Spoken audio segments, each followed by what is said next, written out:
Masa pandemi ini, perbankan ekstra keras menjaga kesehatan likuiditas mereka. Restrukturisasi dilakukan oleh perbankan agar terhindar dari gelombang kredit bermasalah. Di tengah tekanan profitabilitas perbankan ini, LPS pun memberikan kelonggaran atau relaksasi berupa penundaan pembayaran premi untuk perbankan.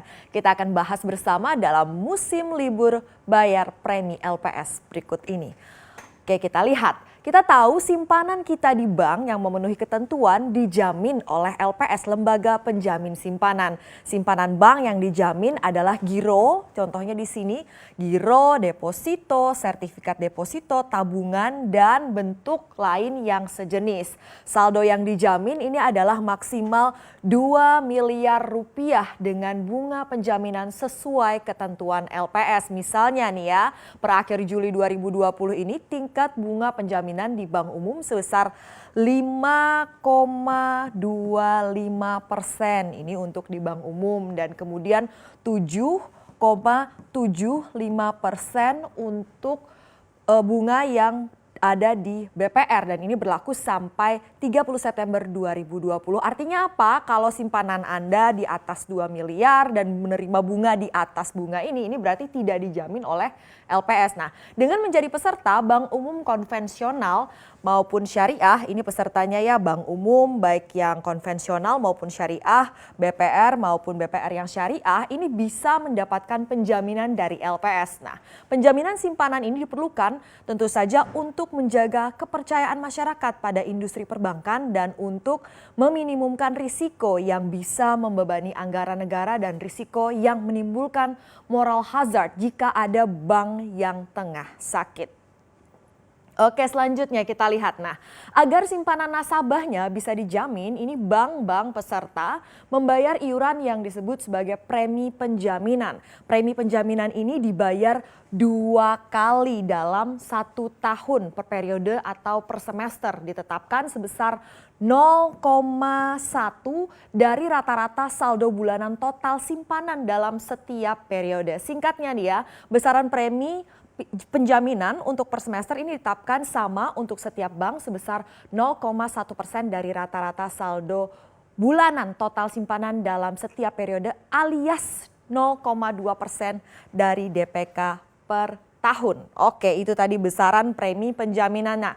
Nah, di tengah pandemi ini, untuk memberikan ruang gerak yang lebih banyak lagi bagi perbankan, LPS pun memberikan kelonggaran pembayaran premi penjaminan semester 2 berlaku Juli sampai akhir tahun ini. Dengan pelonggaran ini, bank yang terlambat bayar premi tidak didenda alias 0% terhitung mulai bulan Juli. Dan berikut adalah pernyataan dari Halim Alamsyah, Ketua Dewan Komisioner LPS. Halim Alamsyah mengatakan LPS memberikan kelonggaran pada bank-bank untuk dapat menunda pembayaran premi penjaminan sehingga dapat memberi ruang yang lebih besar kepada bank dalam mengelola likuiditas mereka tanpa dikenakan denda keterlambatan. Berarti boleh dikatakan bank-bank yang memanfaatkan ini adalah yang likuiditasnya ketat. Lalu ada berapa banyak bank yang memanfaatkan pelonggaran atau relaksasi dari LPS ini? Nah, menurut pemaparan LPS di depan DPR per Agustus 2020 ini ada 20 bank umum dan juga 124 BPR yang memanfaatkan penundaan pembayaran premi untuk periode kedua ini. Nah, sebesar apa sih sebenarnya? Kalau kita lihat angka pendapatan premi penjaminan yang diterima oleh LPS dari bank-bank peserta itu, kita lihat ya angkanya di slide yang ini, 10,4 triliun, 11,2 triliun, 11,9 triliun, dan 6,1 triliun rupiah. Oke, selanjutnya kita lihat. Pendapatan premi ini plus pendapatan investasi ini membuat aset dari LPS terus bertumbuh. Bisa kita lihat pertumbuhan aset LPS sebagai berikut ya. Kita lihat mulai dari LPS beroperasi 2015, ini asetnya 61 triliun, kemudian 2016 tumbuh jadi 74 triliun, 2017 menjadi 88 triliun, 2018 menjadi 102,7 triliun, 2019 menjadi 120,58 triliun rupiah. Nah, di masa pandemi ini LPS ditambah lagi nih fungsinya, yaitu LPS bisa menyehatkan bank secara cepat lewat suntikan langsung maupun skema lainnya. Dengan demikian ini diharapkan LPS bisa membantu penyelamatan bank sejak lebih awal. Lalu apakah aset LPS cukup? Kalau kita melihat ini dan kemudian angka terakhir per Maret 2020 total aset LPS sudah mencapai 128,3